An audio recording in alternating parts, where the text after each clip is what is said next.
Seema and I'm back with a new lesson on similar sounding words. Well, we've already seen that a lot of words sound similar, but their meanings are completely different. Well, I have a new set of words for you. Let's begin with the first one, which is excited, as opposed to a similar sounding word pronounced as exited. Well, what's the difference? Excited means nothing but being extremely happy. That is very happy, or when you're really in an upbeat mood. So I could say that I am very excited about going to a picnic tomorrow. Okay, that's being very, very happy. As opposed to exited. Exited is nothing but the verb form of the word exit. In other words, it means something that when we leave something. So if I say, I exited the movie before it finished, I'm actually saying I left the movie. I exited the theater before the movie got over. So exited is nothing but the verb form of the word exit, meaning to leave. Moving on to instill, as opposed to its similar sounding friend, install. Well, what is the difference between both these words? Instill is nothing but to build up, or to establish, maybe.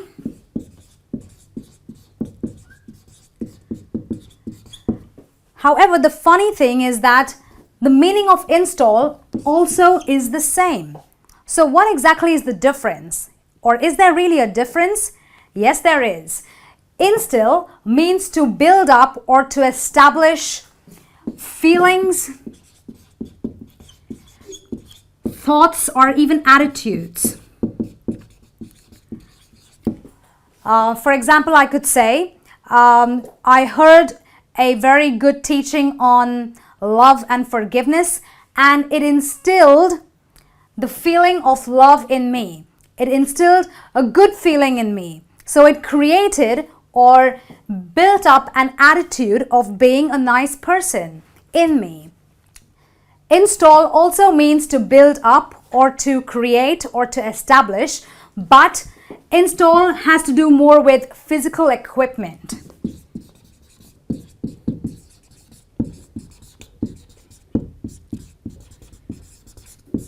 So I could say that here is a place that we can install our new gadgets in. So install is nothing but building up or establishing or putting up physical equipment, things in the physical.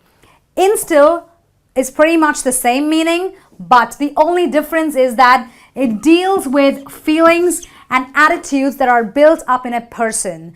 So this is more to do with physical, and this has got more to do with the mind. Moving on to lesson. Well, a lesson is a noun, and it's nothing but a teaching. So all of you are now learning a lesson. You are teaching, you are getting a teaching or a lesson on similar sounding words. What is lesson with the E? Lesson is nothing but making something smaller or causing something to decrease. I could say that a shot of morphine helped me reduce the pain I was undergoing. So, or you could have a tablet and says that it lessens your pain. So anything that decreases or makes something smaller is nothing but lessening. That is why you use lesson as opposed to a lesson. Moving on to minor. Then you have another word sounding minor again, but the spellings are different and so are the meanings. Minor is nothing but a person who is well below the age limit specified for an adult. So in some countries, you have an adult who is 18 and above. In some countries, it is 16 and above.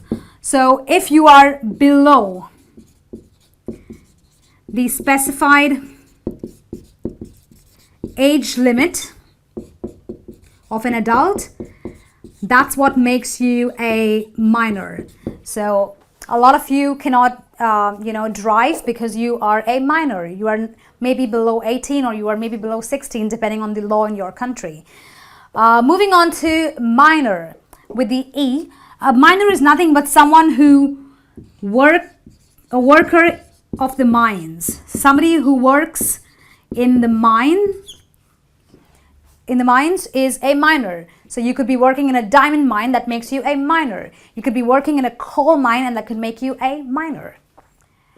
Well, the next word is comma as opposed to coma. Well, both of them sound similar, but comma is nothing but a punctuation mark which looks like this. And we normally use it in sentences when we can't really say a sentence in one breath. So you have long sentences which give you the punctuation mark of a comma. What is a coma? Well, a coma is nothing but a long-term unconscious disease or an unconscious situation. So a lot of patients who have met with, say, accidents, fatal accidents, they go into a coma, which is nothing but a long-term state of unconsciousness. So the other day I went to a hospital and I saw a patient in a coma. I don't say coma, but I say coma, okay, which is nothing but a unconscious state for maybe 6 months, maybe a year, even more, okay. Pace, what does pace mean? Pace is nothing but a part of. When I refer to something that is a part of it, so I can say, I want a piece of cake. So this is my cake, and I just want a piece of it. So I just want this portion. So I say, I want a piece of, or a part of the cake. All right. She took a piece of equipment and went to work. So a part of it. As opposed to piece, which spells P-E-A-C-E. What does that mean? Peace in this context is nothing but a state of calm or stillness. And this mainly refers to the mind. Okay, so if I say, I need some peace in this house, stop talking. So I'm asking for a state of calm, a state of stillness in the house. A lot of people indulge in meditation for want of peace and not peace. Moving on to pray.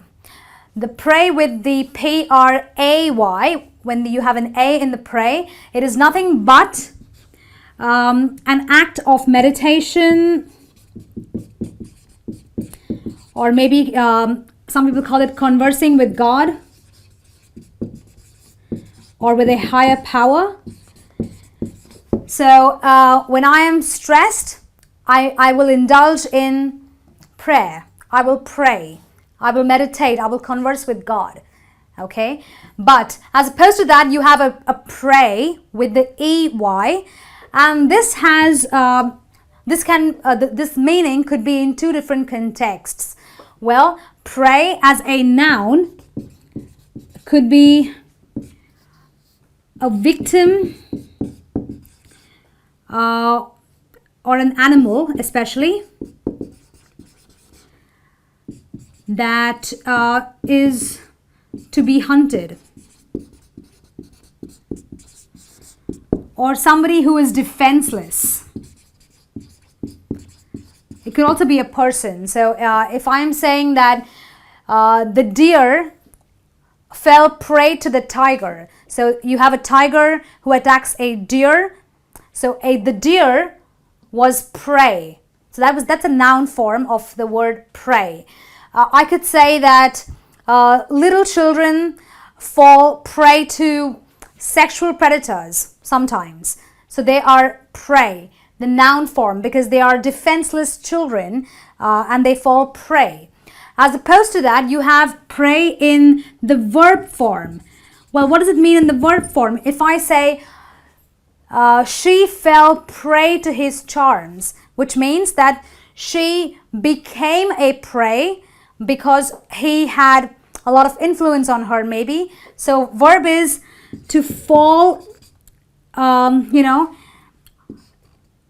in the way of harm. Or maybe to falling prey is basically to be in a position wherein you can be easily exploited. So that is the verb form of prey, wherein we say praying or prayed. Okay, so you have prey in its noun and its verb form. Moving on to undue. What does undue mean? Undue is the opposite of the word due, meaning unwanted or improper. So I can say that my friend got drunk and was trying to get undue attention. Okay, some people say stupid things and try to get undue attention. So it refers to something that is really not to a person's credit, but still that person wants to get it anyway. Moving on to undo. Well, both words, if you say it, sound similar, spell different, and definitely mean different. So what does undo mean? Undo means nothing but being the opposite of the word do. So it means doing something in the reverse.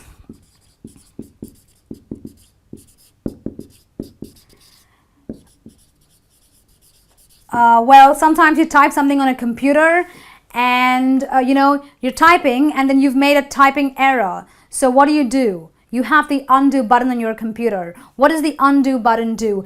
It reverses what you've already done. So undo is nothing but doing something in the reverse. Okay? Alright, so that brings me to the end of this lesson on similar sounding words.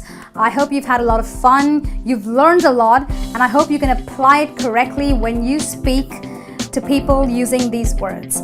I'll be seeing you with a new lesson. Until then, goodbye.